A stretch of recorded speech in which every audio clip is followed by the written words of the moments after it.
Hey there, my name's Danny Leibrandt, and I'm the founder of Pest Control SEO, where we help pest control companies grow with SEO. Today, I'm with Darren Shaw, who's arguably the number one guy in local SEO.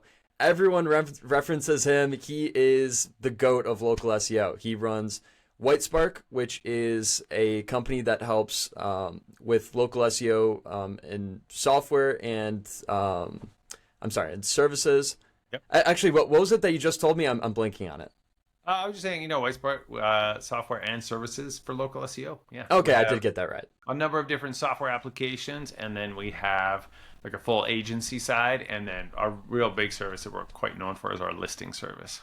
Okay, awesome. Yeah, sorry about that. So he's Oh, been running that since 2005, almost 20 years. He's been in local SEO for over 16 years. He's been in SEO for almost 30 years. And he also runs the local search ranking factors blog. And he's been doing that for 6 years now, which is a huge honor. It got passed over by David Mim.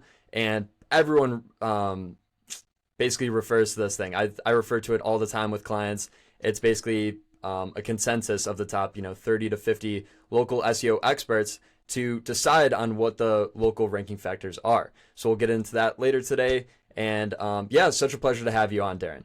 hey, thanks for having me. I don't know if SEO's been around for 30 years. I'm trying to crunch the numbers. So if I think back to the original time, it's like late 90s. So, Mm. coming up on 25 years. We'll call it 25. Okay. I've Okay, been we'll call messing it with 25. SEO in some capacity for 25 years. And now I'm starting to feel pretty old. And I also have to address your comment that I'm the number one guy. I don't think so. Come on. It's like you've got to give that title to Mike Blumenthal. Mike Blumenthal is Mm. the originator. These are the people, and David Mim, these are the people I learned from.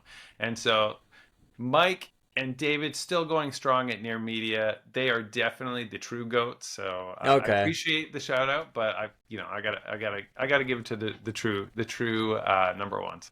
Okay, very humble. I mean, I've heard several people say that you're number one guy. Not saying it's a fact, but you're definitely up there, top five for sure, in my opinion. I'm I've learned trying a lot from you to, personally. share my knowledge, and so I Yeah, guess I'm people get to know me, so that's great. yeah, yeah. Awesome. Well, like I said, I'd like to jump into the beginning of your journey. So you got actually, let's jump to the very beginning of SEO. So I think you Yeah. said you were helping your sister with a website in the Yep. late 90s. Tell me about that. What was going on? Sure. Yeah. So I went through computing science in university, and I actually failed a lot of courses because I was busy in the lab building websites with HTML, JavaScript. I was just obsessed with web development, and that's actually how I got started into SEO. So I started making websites in the late 90s, and I built a website for my sister's company. So she had like a educational teaching supply store where she would sell, teaching supplies to teachers. And so I built an e-commerce website, and then I was like, oh, how do I get this ranking in Alta Vista, which was the hot search engine at the time. So I started researching that, and then when Google came out, I was working on that a little bit. So, but this is a side hobby at the time, so it wasn't my dedicated job. In 2005, I went full time with Whitespark, created the brand, created my first website, whitespark.ca, and started doing web development for local businesses. And that's Hmm. sort of where Whitespark got started. Should I just keep going? I'll just keep going on the story. Yeah, yeah, keep going. I mean, so let's talk about like the first few years of White Spark. What did that look like?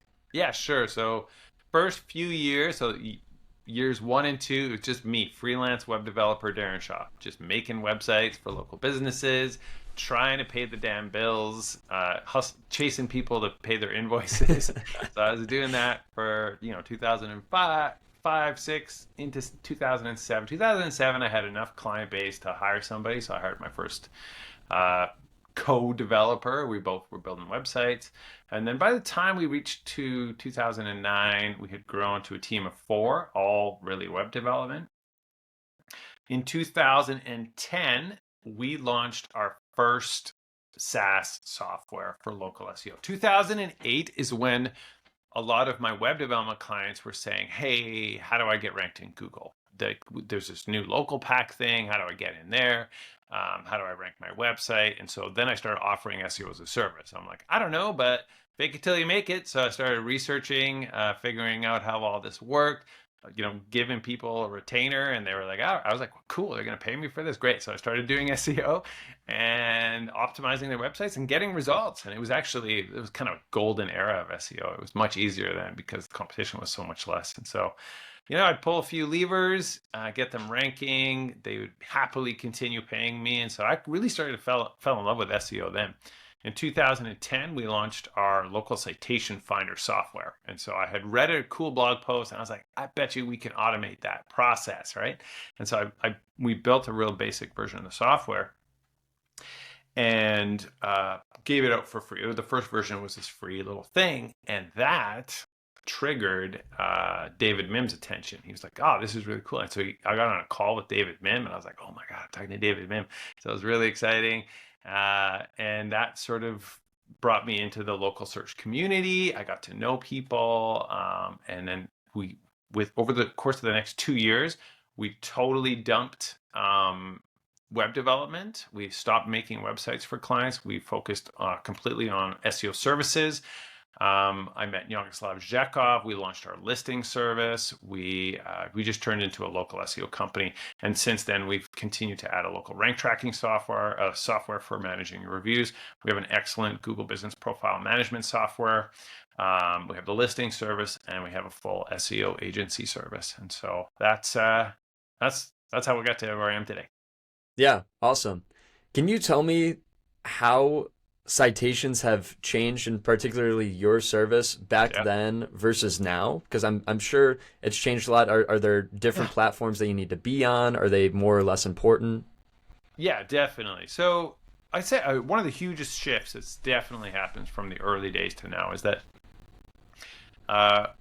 we started with an audit and cleanup service. That was what we provided. We were like, you've changed your address, whatever. Now you've got an app consistency issue. We got to go out and clean up the internet, right? So that was actually a pretty significant service that a lot of people wanted, because back then, this concept of citation consistency was such a hallmark of local SEO, and you still see people talking about it. But today, it actually doesn't matter. And so I think it's that I want to communicate that citation consistency stopped being an issue around 2018, even earlier, 2015, when Google changed to an entity-based knowledge graph from a static database of local businesses. So when it was a static database, you needed to have everything match up.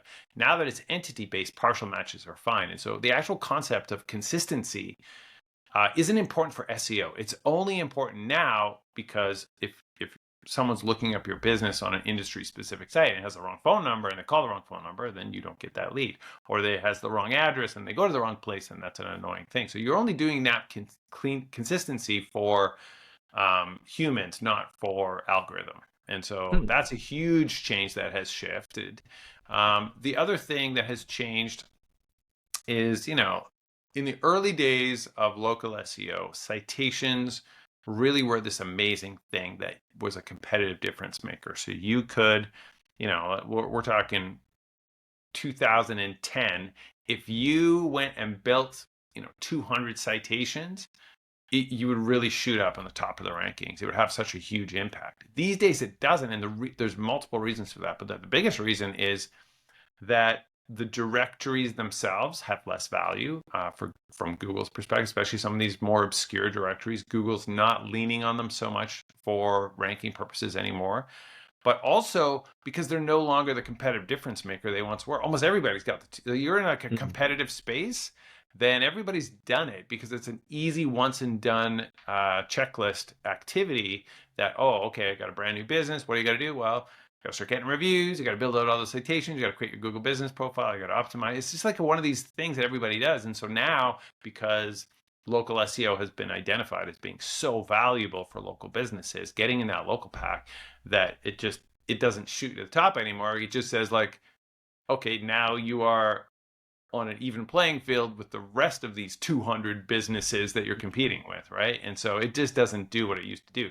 So that has changed. What my approach now is a real simple cleanup on the most important sites in the local search ecosystem.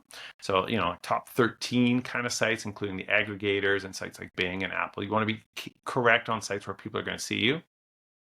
And then you're going to build out about the top 50 and then as many industry specific sites and city specific sites as you can find. And then check your citations are done. You don't have to worry about them ever again.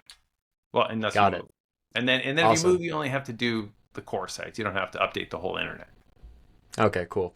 Yeah, going off of Bing, I'm actually curious about that. You probably know better than most people. How important is Bing, and should you be updating your Bing listing as well? Mm, pretty unimportant because it doesn't get a lot of traffic, right? And so it's like, oh, should I go and update my listing on MapQuest? Mm, It's almost similar. Bing has a little bit more traffic, but because it's low volume, it's definitely a low priority activity.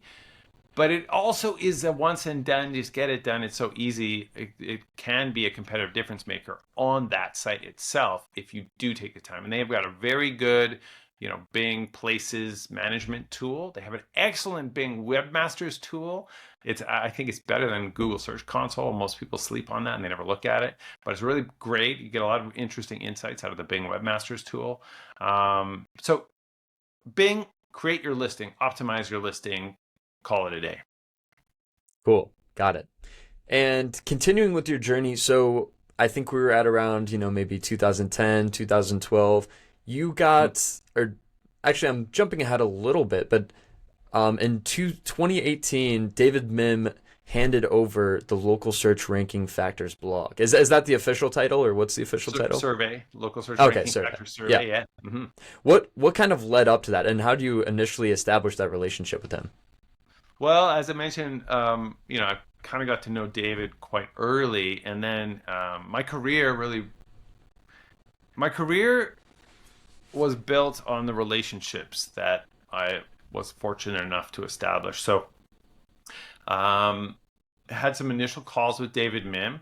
I used to go to MozCon every year, and then his company got bought by Moz, and so then he was at MozCon, and so I would meet up with him in person there. He was just starting this thing called Local University. Him, Mike Blumenthal, and a number of local search people were starting Local University, and they were like, "Hey, you should run an event in Edmonton. It'll be our first international event." Yeah, I'm in Canada, right? As the sweatshirt says. And so I did it. I put together a local U in my city, and David, Mike, Matt McGee, Mary Bowling, a lot of the, Aaron Wyke, all came up for this awesome event, and I got to just know everybody, like personally, right? And so I was part of that local U crew, and when it came time for David, who had, he was just like getting into a consulting world and didn't have time for the local search ranking. It's a big job. It's a huge endeavor, an undertaking to go and do it. And so he had just put out a message to various local search people that were, actively highly engaged in the local SEO community. And I was the only one that put up my hand. I was like, I would love to take over the local search ranking factors. Wow. And so it was, and everyone kind of got behind me and said, yeah, Darren, do it. It's great. And so I said, yeah, I'm going to take it over. So I built a new survey, updated it. I've gotten pretty nice accolades from David every year when I publish it. He's pleased that he thinks he's put it in good hands, so that's good.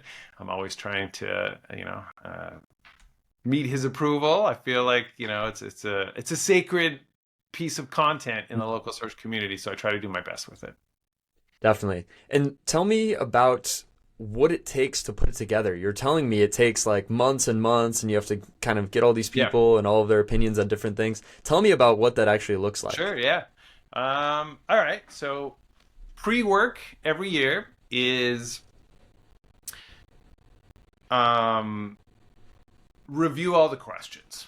Are there new questions? Are there new factors? And this year, I'll just tell you what's going to happen this year coming up here. I'm going to be working on it in early fall, kind of preparing the new survey, and then it goes out to the computer. So preparing the new survey means you go through all the questions. Are there new things that are happening in local search? Do I want to now bring in questions related to generative search engine optimization, ranking your business on all the AI engines? I do. So I'm going to have to conceptualize some new questions. I'm going to ask the participants about that. Any new local search ranking factors? Well, there are. We have services now. That wasn't actually in the previous version. We have opening hours. We have menu highlights. We have menu items. These things are new local search ranking factors. They have to get added to the list. So I have to.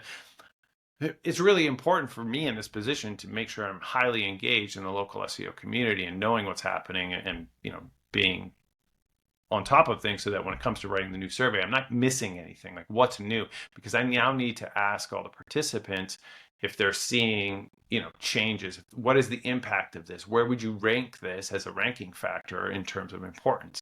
And service is going to be quite high up there, right?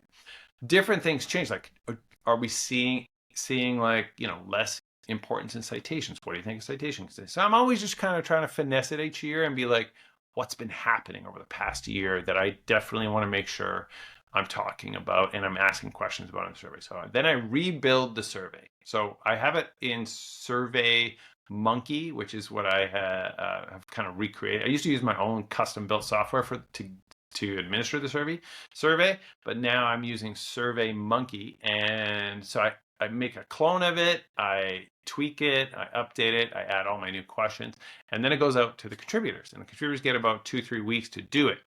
At the end of the 3 weeks, then I have to chase at least 10 people. I'll be like, are you going to submit it? Are you going to submit it? And then I got to and then I give them a deadline. And then I got to extend that deadline a few more days because I'm like, Mike Blumenthal, please, I really need your responses. And so it's a chasing period. And then once I get all the responses, then it's digesting the information, reviewing it, calculating it, running all the percentages, building the charts, creating the new web page that I publish it on. So that's the process. It does take, give it a few weeks of me kind of finessing the survey, getting it ready, a month for people to contribute, and then another month for me to just process all the information. It's not like a solid month of work, but I run a whole company. I'm busy, and so I'm only putting in like a couple hours per week just trying to get this thing done and published. Yeah, no, it's a huge undertaking, man. I totally respect it. I think it showed that very few people are up for it. It's almost like a side business that you have to run, and it's for free, right?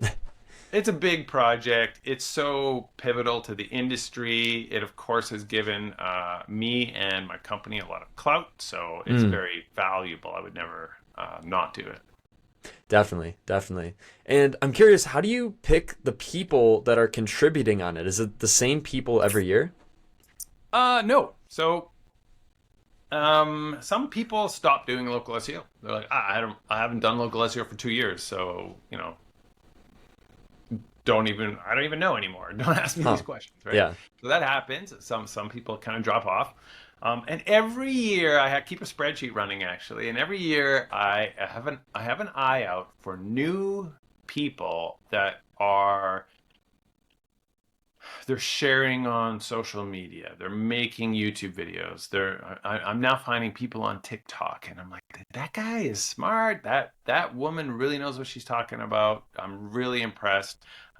This past year, I've gotten quite involved in the Google Business Profile Experts, product experts community. So they're answering questions on the Google help forum. And so I have a list of like 7 new people to add that I'm going to survey this year.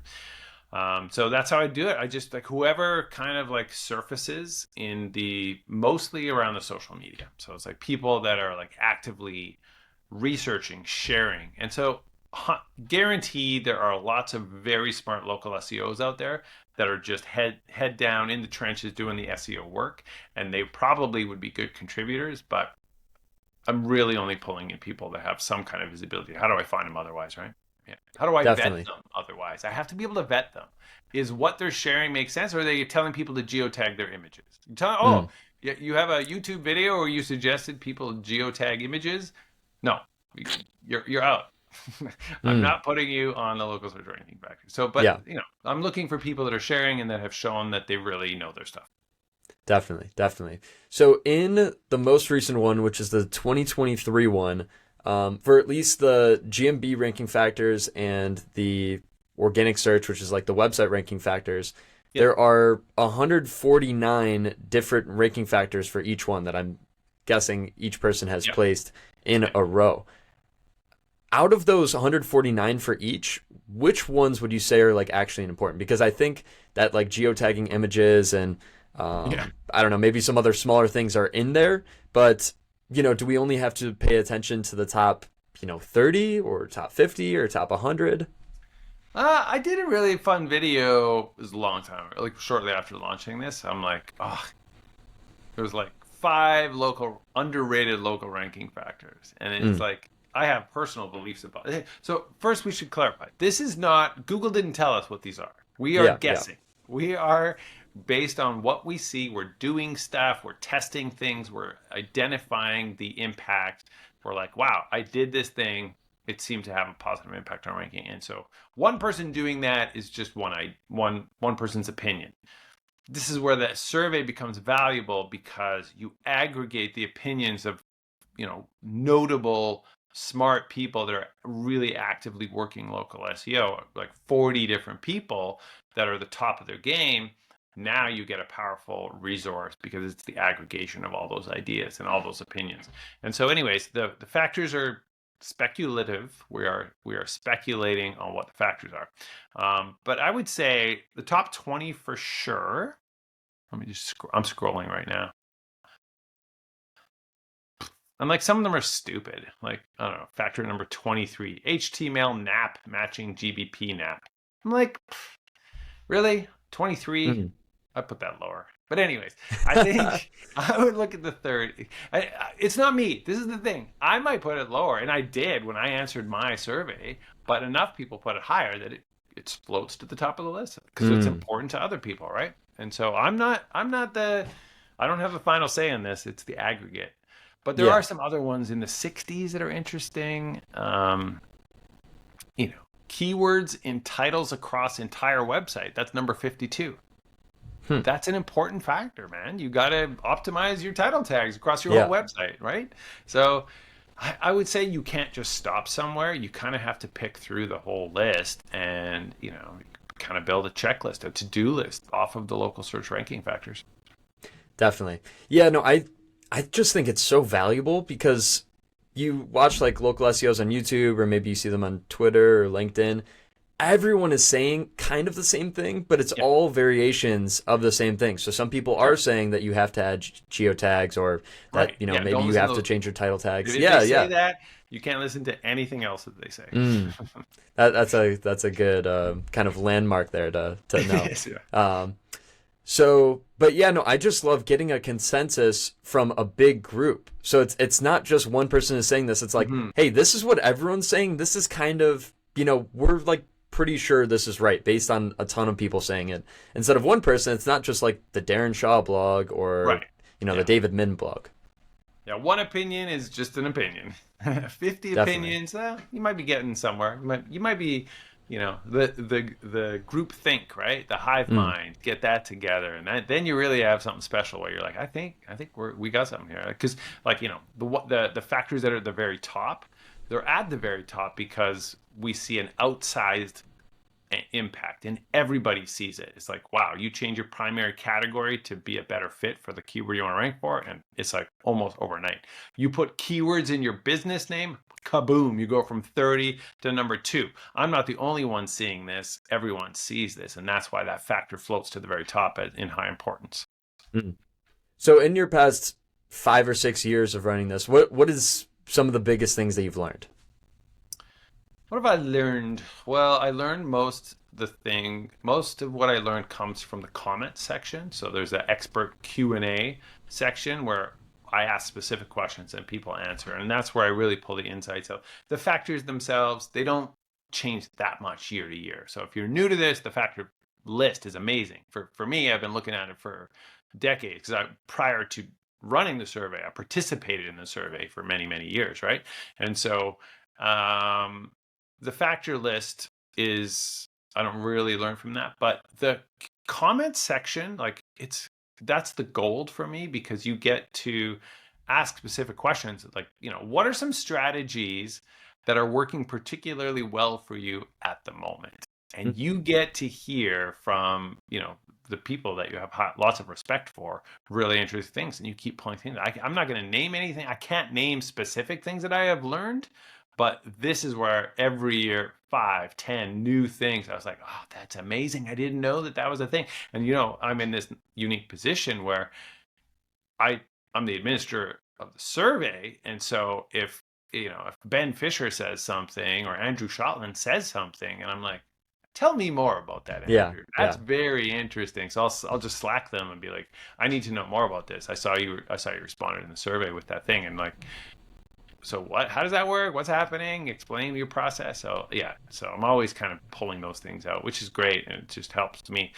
I would say like, you know, running the survey is the greatest education you could have. Like it's Mm, like everything to do with local SEO, and so it's a real privilege for me to be able to do that and to learn from all of these excellent contributors. definitely, for sure. I think that's a good nugget, even that of itself, where I think I found out about the blog, I don't know, a little over a year ago now. And I was really just looking at the GMB factors and the website factors. But there's so Mm-hmm. much more that goes into it. And Yeah, even that question section, I haven't taken a deep dive into that. So you are missing out. that's, Get in yeah, there. no, that's a definitely a good reminder. And just to find those little Yeah. nuggets like, hey, wait, is this a ranking factor? It's, some top guy like you were saying, Andrew Shotland or David Yeah. Min, like, hey, dude, like this is definitely changing. You got to watch out for this. I pay very Um, much attention to the feedback section from various people, but Joy Hawkins stands out for sure. You've probably heard her and seen her content.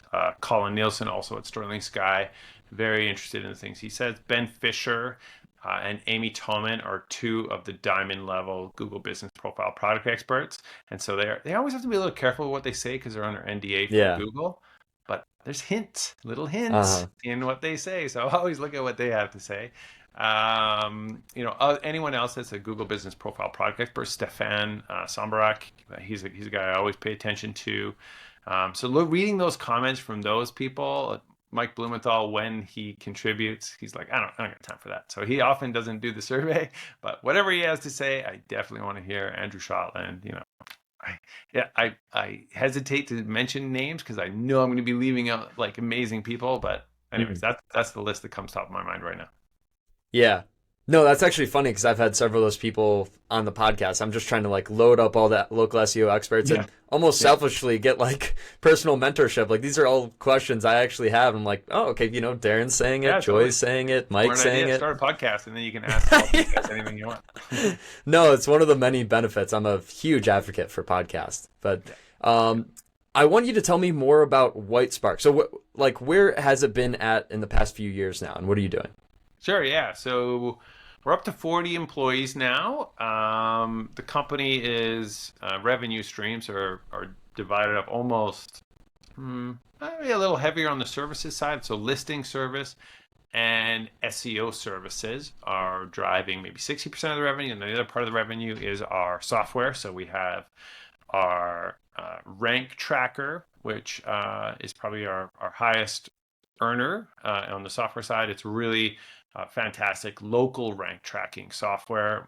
Obviously, I think it's the best in the industry. I built it, right? So we have that local rank tracking software, which is excellent. In production right now is our grid ranking thing, like the local Falcon that you've seen before. So it's overdue that we launch our version of that. So that's coming in the next couple of months. We have our local citation finder software, which is useful.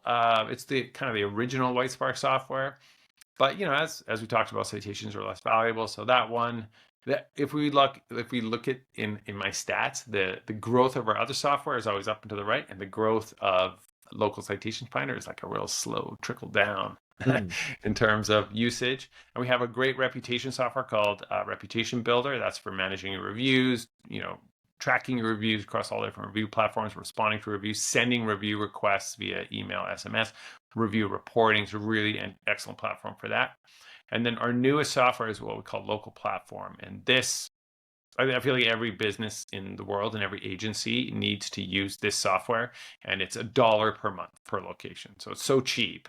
And what it does is it monitors your Google business profile, and anytime something changes on it, it sends you an alert and lets you know, and you can reject that. And that is huge Wow. because Google doesn't alert for so many things. One of the things that's been happening lately is, and this is actually probably a big deal in pest control, is competitors are dragging the map pin of your business into a lake or 200 miles away or over to another city, and your rankings shift with that map pin. So like, oh, I used to rank great in the city.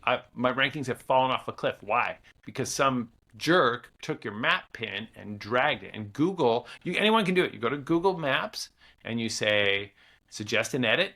And then I'm teaching people how to do it now, but don't do it.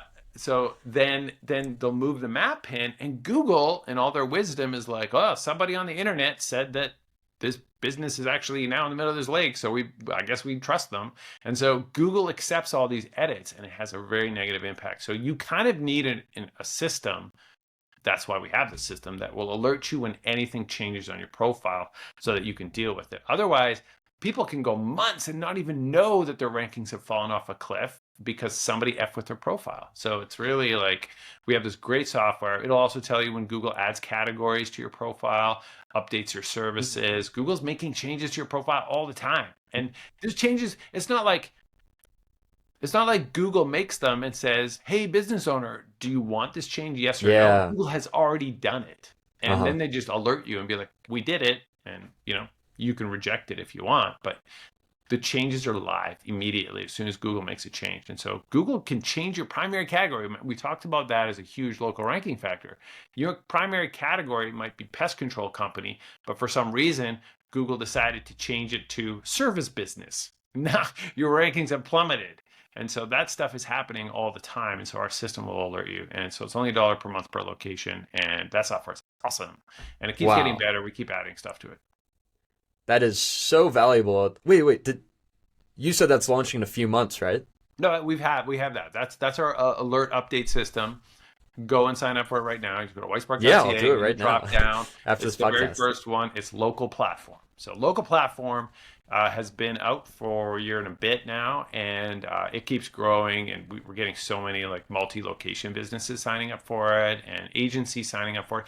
Agencies love it because it gets all of their clients into one place, and you can group them by like different client types. And so you, as the agency owner, get alerts. And so it's kind of your job to manage this for clients, right? And so for agencies, it's amazing. So we have tons of agencies with, dozens to hundreds of their clients. All their GBPs are managed in our software. Dude, that is awesome. I don't know how I didn't hear about that. I know you did something else for $1 a month. I think it was like building the replacement websites. That's a separate thing, right? Well, that's actually a feature of that software. Oh, okay. Yeah, you get a free website with that software too. It's got all kinds of awesome stuff in there. I can't believe it's $1. We have to Why is it so price cheap? Eventually, but yeah, it's really good. I want to keep it $1. It's almost like this like sales gimmick. It's like it's only $1. And so I kind of like it because one of the realities of Whitespark as a company is that we're profitable, we're doing good. And so it's like, I don't know, I'm not much of a capitalist. And so I'm like, I don't want to price gouge people. I want more people getting the benefits of this software. That's why we built it, right? It's like, all of our expenses are already paid across the board from the other revenue streams we have at Whitespark. So this software, I'm not eager to raise the price and put more money in the bank account. I'm more eager to have more people using it and getting the benefits of it. Like I would rather have 1 million users than $1 million extra. You know what I mean? Although, if you think about it, 1 million users would be $1 million. Yeah, that would be pretty awesome. No, dude, I love that mission of just helping as many local businesses as possible, or pretty much every single agency and white label and every SaaS company out there for local seems to be kind of screwing local businesses. And I've heard this repeatedly over and over from just about every single new client or prospect that I've talked to, that their agency has screwed them, that their software company is screwing them. It's they have to pay way too much. So I love that you're kind of changing the narrative in this space. Yeah, well, it's just such good software, and I want to make it accessible to every small business, and that $1 a month makes it like a no-brainer for anybody. That's what I want it to be, a no-brainer for anybody to be like, oh, well, we need this software. We're just gonna get it. It's $12 a year. That is so cool, man. And then tell me more about the services that you provide. I know you guys Yeah. do GMB management. We were talking about that a little bit Yeah. earlier. Tell me more about it. Okay, so our SEO services is basically like your agency. We're doing SEO for clients, and we have clients across many different industries. Lawyers, dentists, pest control, moving companies. So we have our $4.99 per month Google Business Profile Management software. And in that, we're auditing the Google Business Profile, updating it, optimizing it, doing the first initial sweep. And then our ongoing work is review management. We respond to reviews. We do spam fighting. We're creating Google posts. We're regularly drip feeding up photos, videos, Q&A questions, updating the product section, updating the services, managing it, making sure that everything is accurate. We also will help our clients with any troubleshooting, like they got duplicates or they got suspended, so we have to deal with all those things too. So that's the Google Business Profile Management service. And then you can add on website management too, and then it becomes a full SEO service where we're doing your website and your Google Business Profile, and that's $1,000 a month, well, $9.99. And that in that version, we're also adding service pages, updating your title tags, working on new content, improving content across the site, that kind of stuff. Hmm. And then there's the third version, which has link building. Don't get that. We're working on a new link building process right now. We do what's called link insertions, and so on the if you have that, then we will contact blogs and be like, hey, would you add a link to our client on this page? And then they will. But we need to revamp that and rework the link building because I just question the value of it. So don't get it. Okay. If you're going to sign it for it, don't get that one. Okay, awesome. You kind of already answered. Don't use our services. Use Danny's services. Yes, please. That's what Thank I'm you, saying. Dan. It's like if you are a pest control company, you're going to get great benefits from going with someone like Danny for SEO services because he's so specialized. So I would say, I'm not here to sell my services to you. We have lots of clients. I really think if you're pest control, you're not going to do better than Danny. But we also have a listing service. So the listing service, a lot of agencies use our listing service. And so that's like outsourcing citation management to us. And so unlike services like Yext or Uberall, where you pay ongoing fees, we're a once and done service. And so it's like, okay, we're going to clean up on the important sites. We're going to build these other citations. Here's your report, high five. Your citations are done. That's how we do it. And so it's a one-time fee. We have been doing it for over a decade where I considered us the industry experts on citations. And so, we do that work as a one-time thing, and then you don't have to pay those annual fees with the extra whatever. So that's our value proposition. Lots of people do citation work. I do think we're the best at it. Like we really have a high level of attention to detail and care and customer service. And so we really do a great job. And, a lot of people that come to us, they've come to us because they got a crappy job done somewhere else. But, we really take pride in the work that we do on citations. So those are the services. Yeah. Sweet. Well, I thank you for that promo. That really means a lot to me. I appreciate that you said that. And I wanted to jump back quickly. You kind of already answered this, but I'd just like to reframe it for the audience of there are like some basic things that you need to set up for Google Business Profile. But I think what most people are lacking is what do they need to be doing on a recurring basis? So what are the things that people need to be doing every week or month or so? Yeah, weekly Google posts, please, please, please, please. And let me just tell you, do not treat your Google posts like social media posts. It's a very different thing. So this is a mistake that most people use, like, oh, well, we're already posting once a week to our Instagram, so we'll just take that post and put it on Google Posts. No, don't do that. And so the reason is you have very different audiences on the two different platforms. If someone is seeing your content on Instagram, they are your customer already. They're your follower. They have gone to the trouble of saying, I like this company, I want to follow it. Everyone looking at your Google posts on your Google Business Profile, they have no idea who you are. They don't follow you. They're new prospects, new potential customers. And so every Google post shouldn't be, hey, yeah, look, our company did a holiday party and here's some pictures from it. It's like, no, that's a waste on your Google business profile. Your Google business profile posts should be sales. They should be focusing on why someone should hire you. What is it special you have running right now? What are some testimonials? What are some case studies? What are some before and afters? Like getting those things on your Google business profile post. So every post should be used to either directly sell or convince a person that you are the company to hire. So it's you're running all of your posts almost like ads. Every Google post should be like an ad. And so weekly Google posts is an ongoing task that every business should be doing. Review management, responding to your reviews as they come in.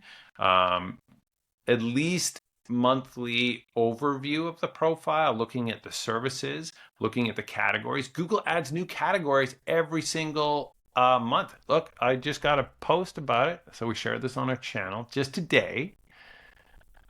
New Google categories added this month: physical rehabilitation center, psychosocial therapist, rental car return location, wire and cable supplier. What does this mean? If Google makes a brand new category, almost nobody is using it. So you could. So let's say you were a physical therapist, right? You add as an additional category, physical rehabilitation center, which is a category that just came out. And now you are going to absolutely increase your rankings for that specific term, while your competition they have no idea that it even happened. So paying attention that's good. To what's happening, right? New categories are coming out, new services that Google has added. So regularly updating your services section, we like to drip feed photos up to the profile. And so we want new photos every week. We think photos directly impact rankings, but they also really have an impact on conversions. And so we like to optimize our photos with text on the photo. We know that Google reads that text. We also know that humans read that text, and that can really help be compelling. So it makes your photo stand out from the competition. Videos are really powerful when we can get them from our clients. So obviously it's hard to get videos from clients, but we will make our own videos for clients in Canva. So we will go in and make a photo slideshow with words. And so we'll take content that we've been using for Google Posts and from the Q&A section, or sometimes you'll make a video based on a Q&A. And so you just get some nice photos to put in the background, and you kind of answer the question in a video. And the reason why videos are so powerful is because they autoplay. So if I'm scrolling Google Maps, then videos autoplay. So it's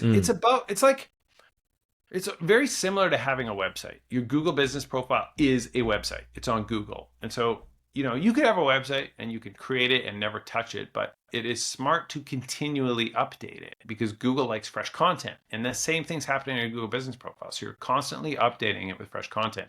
And I would say that it can be such a powerful rankings mover because of the engagement that you're getting. You're getting the engagement by showing Google that you are an active business owner managing the profile. You're regularly adding stuff, but then all the new content that you're adding is also getting engagement from customers. And that is a huge signal. It really helps things. And so same thing with your website. You can create it. Like some people have created their website 6 years ago and they haven't edited it since, but it's smart to continue adding new content, updating content, refreshing it, improving it.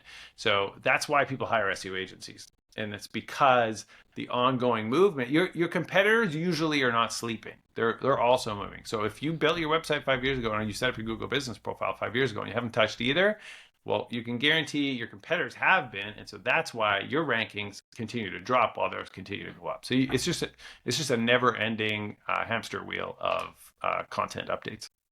Yeah, definitely. No, and basically what you're saying is a game of competition. So if someone else is doing, monthly Google posts, like I see most companies aren't consistent. They're pretty sporadic of maybe they do a blog like once every 2 months and and Google then they'll post post maybe that as their Google post. I'm like, you guys are doing it wrong. Yeah. Yeah. No, as long as you're consistent, getting on things, weekly, as in, the uploading photos and reviews and all that stuff. But I'm curious as to one thing you said in particular about a drip feed. Are you using like a software? No, some kind of software? Just in our schedule. Okay. We actually use Monday.com as our project management software. And so they keep lot of our tasks are recurring tasks, and they just pop back up. It's like, oh, you got to add more photos for hair salon X. You got to add more photo. Oh, what's my to-do list for today? Oh, okay, today is the day I got to update Google Posts for dentist Y.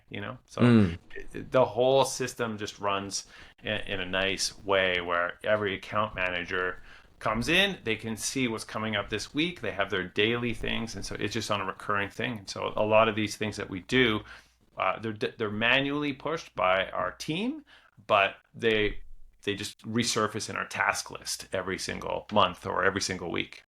Okay, cool. And we have some quarterly tasks as well. Also, the first time you talked about it, you mentioned Q&As. How important are Q&As and also updating those? Yeah, great question. Pretty low importance. I would say that the value, so ranking value, we don't think that they directly impact rankings, but I would say very high at the very beginning of any optimization campaign, because the Q&A section directly drives conversions, because they answers the questions.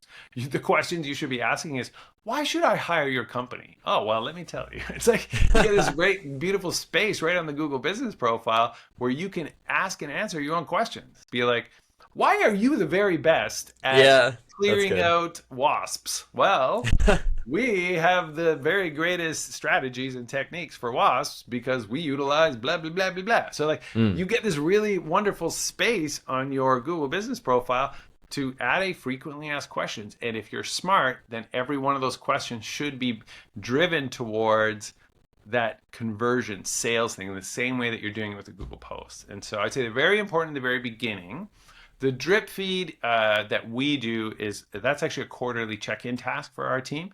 We're like, do you have any new questions that have come up? And sometimes we'll even hit ChatGPT and be like, here are our existing questions. Give me like 5 other questions that might be helpful. And then we'll take those questions. We do not write the content via ChatGPT, but we get the questions. And then on our quarterly calls with our clients, we ask them the questions, and then the calls are recorded and we transcribe their answer. We finesse it a little bit. Then it goes on the Google Q&A. And so when we have the content from the clients, we drip feed it 1 question per week, or even like, let's say we only got 3, then we might do it monthly or whatever, but we're just trying to, we could blast them all immediately, but it's a little bit speculative theory that we just want to show Google that we're regularly, actively engaging with the profile, which is why we do things on the drip feed. And we also think the drip feed is nice because, it shows different questions to people. They'll start moving around and changing the profile. It's just like a content refresh. And so we don't want to just waste all of our new content in one shot. We want to kind of put it in over time. Definitely. Another kind of niche question that I have for you is, how do things change as you scale up and start to get more locations for your business? So, everyone's got a single location, or at least they start out that way, and now they start adding their 2nd, 3rd, 4th, 5th. Yeah. What changes there? You get a little bit of benefits of scale. So if the brand is basically, each location is offering the same services, then you get to kind of duplicate the Google Business Profile with many of the same services section, the product section, the Q&A section, the Google Posts. And so when people sign up with our service, we actually charge a lower fee per location if they're going to do what we call uniform Google Posts. And uniform Google Posts is like every week we know we have to make this new fresh content. And so if we're pushing that same post to 10 locations, then you're getting a deep discount. Yeah. Because if I have to make new content for every location, individual location content. And so you get the economies of scale that it's easier to manage 10 locations than it is to manage 1. Well, you know what I'm saying. Yeah. So just in terms of the nuances, like you'd have the same description, the same business name. I've also seen that people will put the city name in the business name. Have you tried that and seen that work? It definitely works. Definitely has a positive impact on your rankings. It's technically against Google's guidelines. So, do it at your own risk. It's rare. It happens. You can get suspended for keywords in the business name, but it is very rare.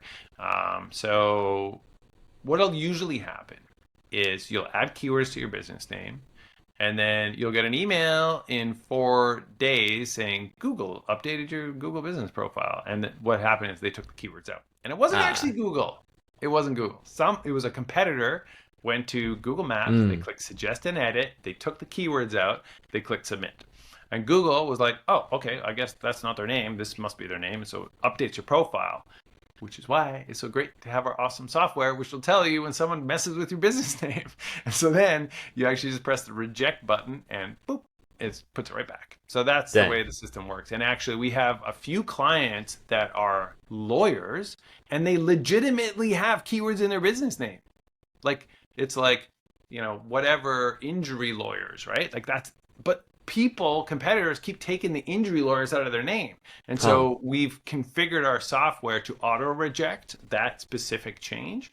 And so within 15 minutes, we still get the notifications that it happened, but we don't have to do anything. We're just like, we know our system's just going to push it right back. So it's like, go ahead, try to change my name all you want, but our software at Whitespark is preventing it. So that's okay, cool. That's a thing that happens all the time. So keywords in the name are helpful.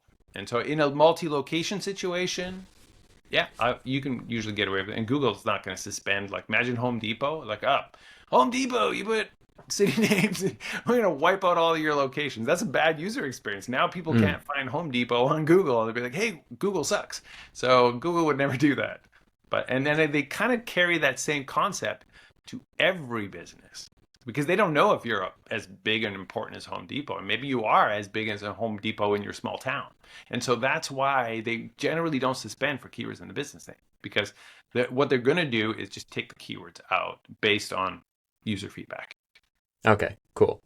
So you mentioned there's actually a good amount of probably other SEOs that are like trying to mess with your profile. And you don't have to answer this, but do you do anything to other people's Google business profiles or websites? Spam fighting service. So it's part of our ongoing service. We call it spam fighting. And so when you see the egregious cases so here's what we do. Some people aren't as diligent as us. And so if we have a lawyer, and lawyers are pretty notorious for putting keywords in their business name because they know it helps their ranking. Part of our process, it's a monthly task, is that we have a spreadsheet for every client, and these are their competitors. And so we go through them when we look at their business name, we look at their location, we look at their reviews, and we're looking for spammy behaviors. And so if we see that they're stuffing keywords in their name, we'll check the Secretary of State to see what their actual business name is. We'll check their website. What does their logo look like? What does it say on their website? If it's clear that they're stuffing, then we do the same thing. We suggest an edit. We submit it for cleanup. We also have this thing. Google has this thing called a redressal form, and that's for reporting a business. So we use the redressal form, and so we do it, but we make sure like that we're not stripping keywords out of the person's business name. And we would never do any of the really terrible crap like dragging map pins, marking a business as closed. There's lots of terrible shit that happens, and so of course we would never mess with our reputation for doing that kind of stuff. But it's important to know that stuff happens, and our software helps notify you that any of those things happen. Yeah, cool. That's good to know. And I mean, that's totally ethical. If someone that you're competing with is doing something horrible, maybe not horrible, but stuffing keywords or doing something that's not legit, then I mean, come on, we're on an even playing field. Stop like putting 100 keywords in your business name. And Google won't do it. So that's why we have to do it for our clients. Google is not going to take down that business that just got 500 fake reviews overnight. So we're like, oh God, obviously this is fake. So then we have to make a whole report, submit a redressal form, and then Google will be like, and then ideally, if it all works out well, like within a few weeks, that business who got 500 fake reviews overnight now goes back down to 30 reviews or 0 reviews. Sometimes they wipe them all out, right? And that's really powerful because now that they got those reviews, now they're outranking us, and we're like, oh, that competitor. And so then we clean it up. It's hard to get Google to take action, but if they do, then they drop and we go back up. And so it's just part of the SEO work that we do on an ongoing basis. Definitely. No, it's all a game of competition, like we were saying. Yeah. I've got another niche question that just came up. Sure. What do you think about building links to your Google business profile? Not just your website, but I've heard of people doing this as well. What do you think about that? I like that question because it's one of the SEO myths that it has any benefit. My first question to you is, well, what's the link to your Google Business profile?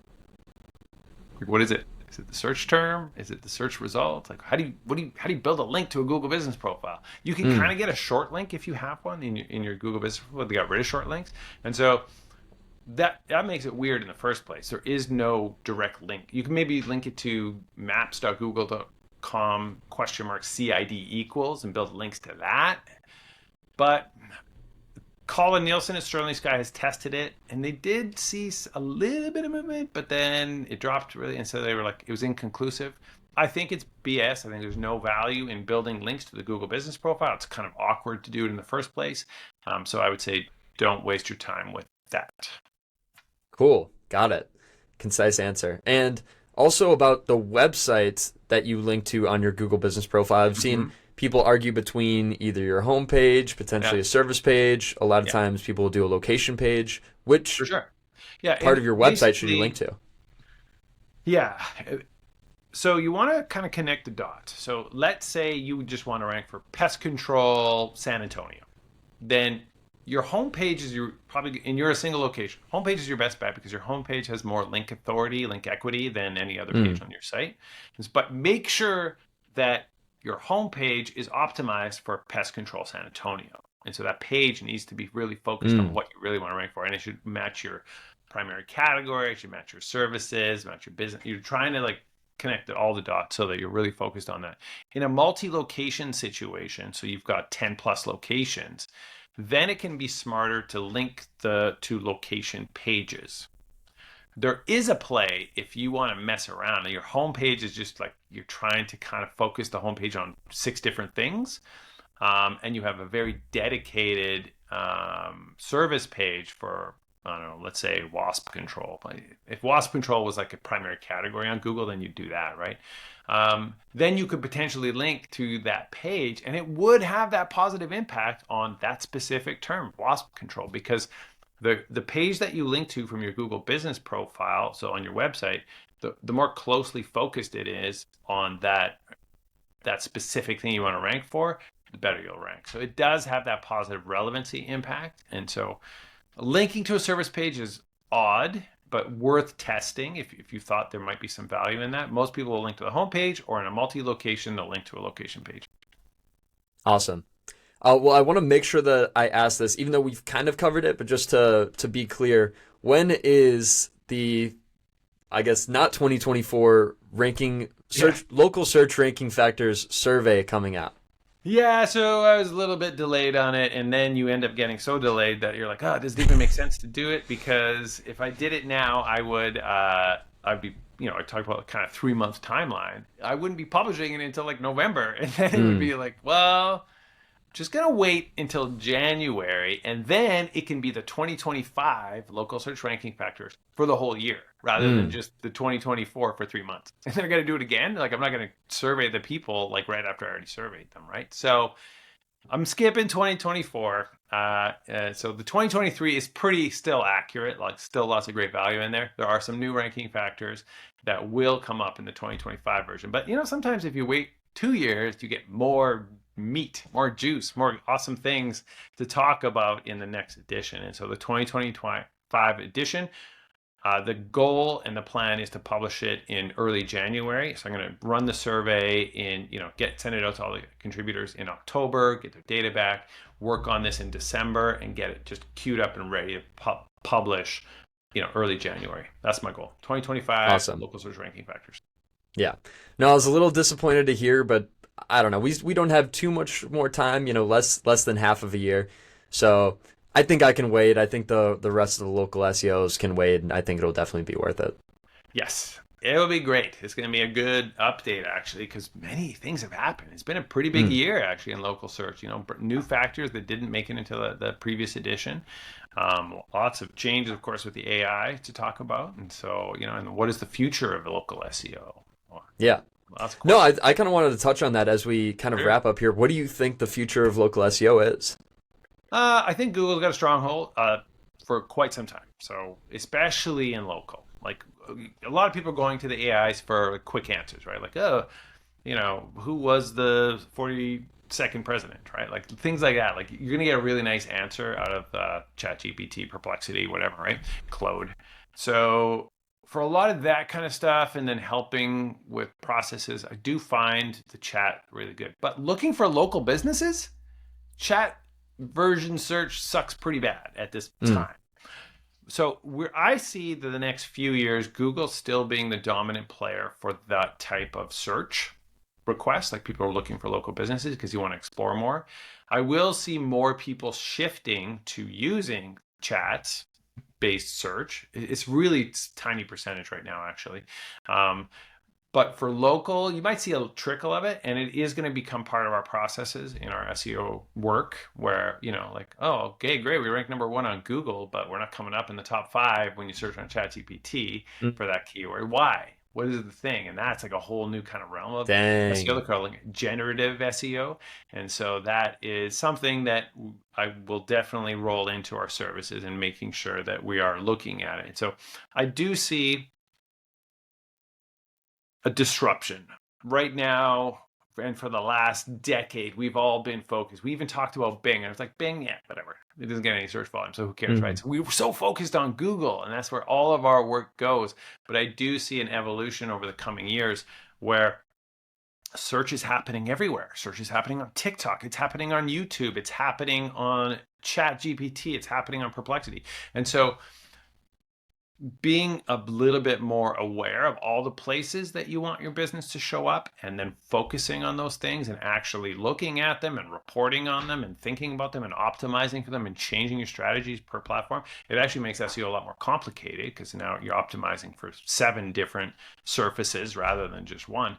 But I do think that is the future of SEO. And I also think that like social media optimization and video production, like, helping your clients become TikTok stars. Like I think we're gonna get into that kind of work in the future, because that's how it's all about business discovery and driving leads for your business. And so if the discovery is shifting off of Google and moving to other platforms, then as SEO practitioners, our goal is to help our clients appear on those platforms. Definitely. And yeah, great answer. I've been going off of social media, I've been trying to integrate that with clients as well, of like, what's the best social media strategy, and should we just be going top of funnel, and can it just be kind of like podcast videos like this, or do they have to be on the field, and how much also does it affect the search engines, or is it just conversion optimization? It does, yeah. And There's a role. it's so much more work that's like, okay, I'm almost gonna have to charge double for this now. Yeah, and then the business owner needs to be involved, right? And they're like, well, I don't have time for this, I'm busy taking down wasp nests. So it's like, it's really hard to do it all. But I do think that the future is you're going to have to allocate, resources to either agencies to help you with it or in-house staff. Like it's just, you're going to have to compete and to do well. Then marketing has to be a really big part of your business. Definitely. And what's the future for you and Whitespark, Darren? Well, on the horizon, we're going to keep iterating on our local platform. The next big thing that we have coming out is attributes management. So being able to manage all your attributes in our platform is launching like next week. But we're also working on a grid ranking software. So you've seen things like Local Falcon. So that's coming in the next couple of months. So that's in active production right now. I'm excited about launching that. Then pulling kind of everything together. So I had mentioned earlier about our different softwares, like review management is this other thing that you sign up for, and reporting is this other thing. And so just continuing to iterate on what's local platform, the $1 per month software, and allowing you to do everything in the one place. So it's like, if you want the review management, it's like an add-on module. So building it all into one place instead of subscribing for different applications is the future. This is where we're heading, just to try to bring everything together and to have like a really great platform for managing everything you need for local SEO. Well, we already have it, but it's kind of like you pick and choose the things, which has a benefit. It's like, well, I don't need review management, so I'm only going to get the rank tracking, or I'm only going to get the local platform for Google Business Profile alerts. And so it's nice that you can pick and choose, but we want to also let you pick and choose as add-ons within the one interface. And so that's kind of the growth, that path that we're on. Definitely. So awesome, man. I just have so much respect for you. And again, you're like a total figurehead in the space, huge role model for me. So thank you for all the value you've been putting out, and, just keep being you. Oh, well, I couldn't be anybody else, but yes, thank you. I'm gonna keep being me, and I have no intention to slow down on the education. Oh, I want to give a little plug. We have an awesome free local SEO email course. I cannot believe the feedback we're getting from this. People are like, "Oh my God, this is the greatest course I've ever been." But it's free. It's an email course. There's a beginner stream, 20 emails, one per day, and there's an advanced stream, 20 emails, one per day. And so you can sign up for that at Whitespark under resources. You'll see SEO course. It's free, and so I'll teach you everything I know about local SEO. It was a labor of love to put this course together, and I think it's going to be really valuable. So if you were interested in local SEO, that course is fantastic, and it's free. So I would suggest check it out. Awesome. Yeah, no, I stay up to date with most of your stuff. I haven't heard of that either, so I'm gonna sign up for that right after this. You gotta get on my course.